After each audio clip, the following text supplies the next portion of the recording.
There are enough Black people in positions of power in corporate right now that if we all supported each other intentionally, we could change entire industries. But we're not doing that.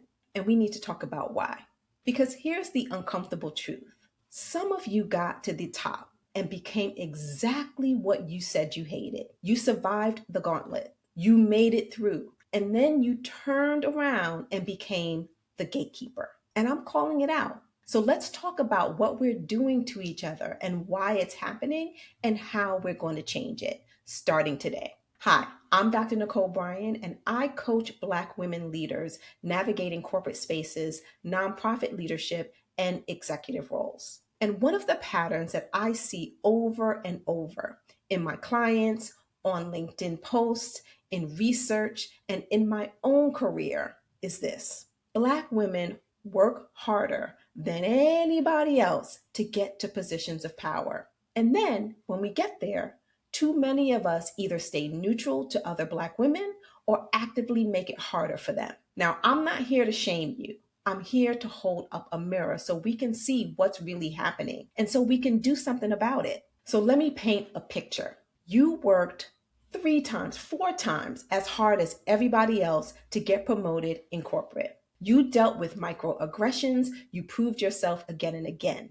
You navigated office politics, and you finally made it to the vice president level, or the C-suite, or the director role where you have hiring authority. And you're exhausted. You're proud, but you're also a little bit disillusioned because by the time you got there, you saw how the system really works. You saw who gets promoted and why. You saw the nepotism, the favoritism, the boys club, and you realized that the rules you thought existed don't actually apply. So what do? First option is you assimilate. You adopt the very behaviors that you despised on your way up. You become tough on the Black women coming up behind you because that's how it was for me. You tell yourself you're preparing them with tough love, but really what you're doing is just perpetuating the harm. Option number 2, you see other Black women as competition because you've internalized the lie that there's only room for one of us. Only one strong, ambitious Black woman belongs in that room.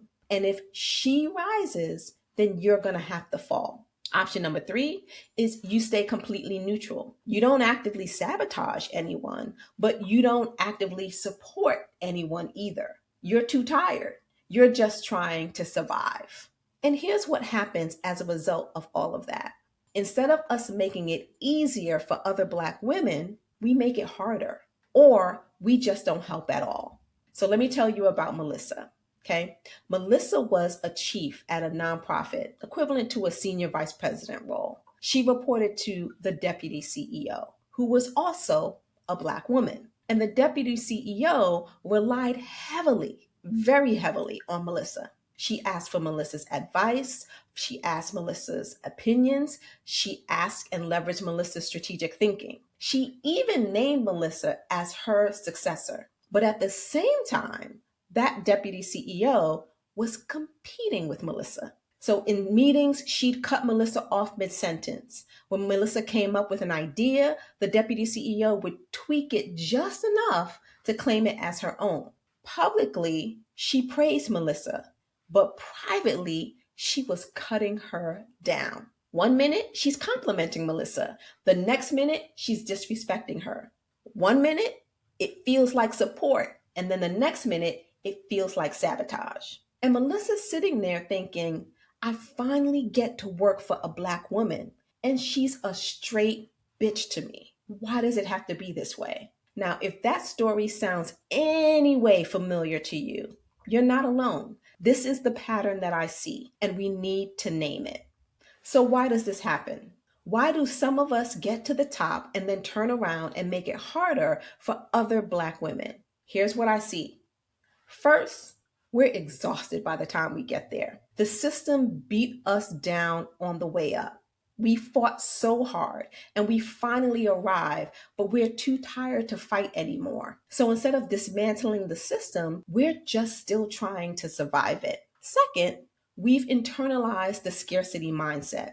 We've bought into and what we've been taught, right? Which is explicitly or implicitly that there's only room for one of us. That if another Black woman rises, then we're going to lose. So we see each other as competition instead of collaborators. Third is we replicate the behaviors that we've experienced. We tell ourselves, I had to go through hell to get here, so they should too. We think we're toughening them up, but really, we are just perpetuating the same harm that was done to us. And fourth, and this is the one that nobody wants to talk about, being the only gives us something, right? When we're the only person, that means something to us. So we complain about being the only Black woman in the room, and consciously, we know that it's not a good thing. But subconsciously, being the only actually makes us feel special. It gives us credibility. It gives us bragging right. It gives us visibility. And deep down, some of us don't want to share that. So we stay the only one and we block other Black women, again, consciously or unconsciously or subconsciously, from entering the room. Now, here's what we need to say out loud. If you got to the top and became the exact gatekeeper that you despised, you are perpetuating the system, not challenging it, not dismantling it. If you're making it harder for Black women below you or next to you because you had it hard, you're not preparing them, you're not supporting them, you're actually harming them. And if you're staying neutral because you're tired, I get it. But staying neutral is complicity. And here's what I want you to know that will make you a little uncomfortable. White men have been doing nepotism for centuries in the workplace, for centuries in corporate America. And it's worked for them. They hire their buddies. They promote people who physically look like them, who think like them, who went to the same schools. They give opportunities to their golf buddies and their fraternity brothers, and they do not apologize for it. So why? Why would we shame ourselves for doing something similar? Why would we shame ourselves for not just giving away roles or positions to people who are unqualified, but by supporting other Black women who do have the qualifications and letting them get a leg up? If every Black woman in a position of power in corporate America committed to promoting, hiring, or supporting just one other Black woman per year, we would shift entire industries. But we're not doing that. And we didn't work this hard. We didn't survive this much to lose ourselves to the very systems that fought against us. We should be staying in these systems to revolutionize them, not to succumb to them, not to give in to them. So let's get tactical. What is it that you can do today? What is it that we can do to support Black women starting right now? The first thing, or one thing that you can do, is celebrate Black women's wins publicly and consistently. This is the smallest thing that you can do, and it costs you hardly anything. On LinkedIn, shout out a Black woman who's doing great work or who got promoted or something. In your team meetings, call out a Black woman's contribution by name. Send a message to a Black woman that you admire and tell her what you appreciate about her. If there's not a Black women's network in your company, start one. Host a quarterly happy hour. Make it formal and ask your company to sponsor it, or keep it informal and just lay eyes on each other as Black women who work for the same employer. Create a space where Black women can connect and support each other, because small actions matter. Visibility matters. Celebration matters. A second thing that you can do is actually become a sponsor for a Black woman at work, not a mentor, a sponsor, right? Mentors give advice, sponsors advocate. Pick a Black woman inside or outside your organization and commit to championing her career. Meet with her on a regular basis. Talk about what she needs to do to grow, to develop, to get promoted. And then when opportunities do come up for which she is qualified, recommend her. Put her name in the room when she's not there. That's what sponsorship looks like. And it changes lives, not just her life, but probably the lives of people that she leads, other people on her team, as well as other people in her home. The third thing that you can do is act as a connector. One of the things that I do now, and honestly, it makes me feel so good, is that I connect Black women to each other. So when I'm talking to someone and they mention a challenge that they're facing, I tend to remember it. And when I talk to someone else who has resources or connections, or maybe even is going through a similar experience, I'll introduce them. I don't wait for them to ask. I proactively connect the dots. It doesn't cost me time. It doesn't cost me money. It just costs me a little bit of brain power to recognize when two people could benefit from knowing each other. And you can do the same thing. Introduce Black women to each other. Make connections. Open doors.